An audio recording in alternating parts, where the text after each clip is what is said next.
Thanks again for checking out another video. This is going to be a quick one. Just going to show you how to clear your check cell error message. First of all, you want to hold down your select button for about 15 seconds.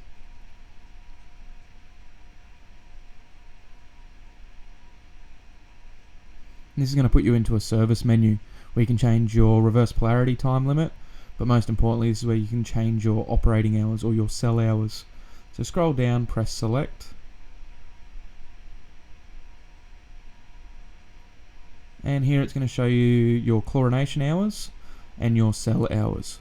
So by pushing select again, we can reset our cell hours.